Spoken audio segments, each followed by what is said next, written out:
ஆரோக்கியமான மனிதனே உண்மையான பணக்காரன்.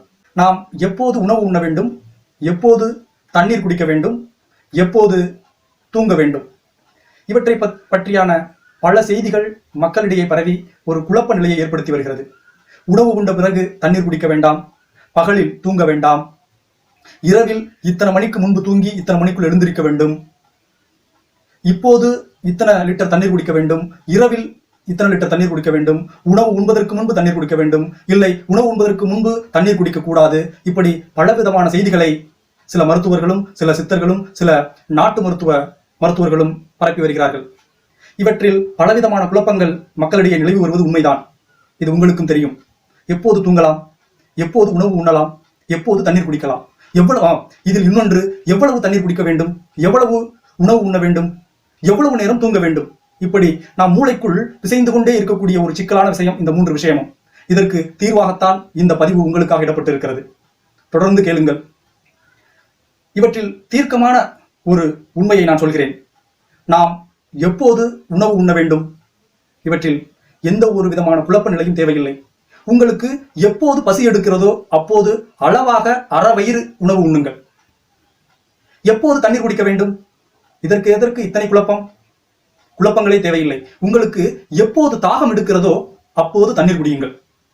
நீங்கள் எப்போது தூங்க வேண்டும், அதிகம் தூங்கினால் சோம்பேறி, தூங்காவிட்டால் தூக்கமின்மை நோய், இப்படி பலவிதமான பிரச்சனைகள் இருப்பதாக பல யூடியூப் சேனல், வலைதளங்கள், புத்தகங்கள், இப்படி எல்லாவற்றிலும் நாம் படித்துக் கொண்டுதான் இருக்கிறோம்.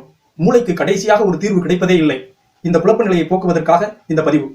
நீங்கள் எப்போது தூங்க வேண்டும், உங்களுக்கு எப்போது தூக்கம் வருகிறதோ அப்போது தூங்குங்கள். இந்த உடலுக்கு தெரியும் எப்போது தண்ணீர் குடிக்க வேண்டும் என்று. இந்த உடல் சொல்லும் போது, தாகம் எடுக்கும் போது நீங்கள் தண்ணீர் குடித்தால் தான் நல்லது.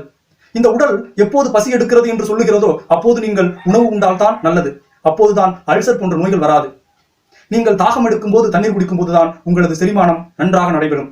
சிலர் சொல்லுவார்கள், உணவு உண்ட பிறகு உடனே தண்ணீர் குடிப்பது தவறான செயல் என்று. உண்மைதான். உணவு உண்ட பிறகு நாம் அதிகமான தண்ணீர் எடுத்துக் கொள்வதால் தனது உணவுப் பொருட்கள் உடலில் தண்ணீரோடு கலந்து மிதக்கும் நிலையில் ஏற்படுகிறது. இதனால் செரிமான விஷயங்களில் சில சிக்கல் ஏற்படலாம். ஆனால் உணவு உண்ட பிறகு உடனே தண்ணீர் தவித்தால் குடிக்க வேண்டும். அதை காலதாமதம் தள்ளி 30 நிமிடங்கள் 1 மணி நேரங்கள் கழித்து குடிக்க வேண்டும் என்று சொல்லி இருக்கிறார்கள். அப்போதுதான் நான் குடிப்பேன் என்று காலதாமதப்படுத்தக்கூடாது. ஏனென்றால் அந்த உணவு செரிமானத்திற்கு தண்ணீரும் மிக முக்கிய அவசியம். அதனால் தான் இந்த உடல் தண்ணீரை நீ குடி, இந்த உணவு செரிமானம் செய்வதற்கு தண்ணீர் தேவைப்படுகிறது என்ற ஒரு தூண்டுதலை ஏற்படுத்துகிறது.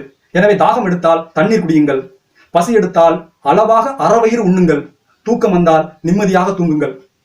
பகலில் தூங்குவது தவறான செயல்தான் என்று சில விஷயங்கள் பரப்பி வருகிறார்கள்.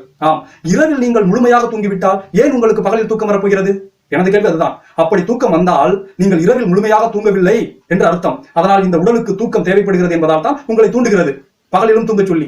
எனவே நீங்கள் இரவில் முழுமையாக தூங்கிவிட்டால் பகலில் உங்களை தூங்க சொல்லி இந்த உடல் ஒருபோதும் துன்புறுத்துவதில்லை.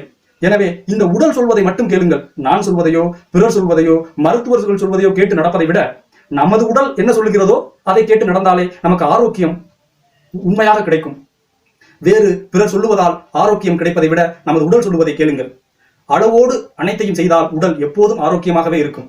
ஆரோக்கியம் நமக்கு முழுமையாக கிடைக்கும். இந்த செய்தி உங்களுக்கு பிடித்திருந்தால் கீழே உள்ள லைக் பட்டனை லைக் பண்ண வேண்டாம். இதை செய்வதால் என்ன கிடைக்கப் போகிறது?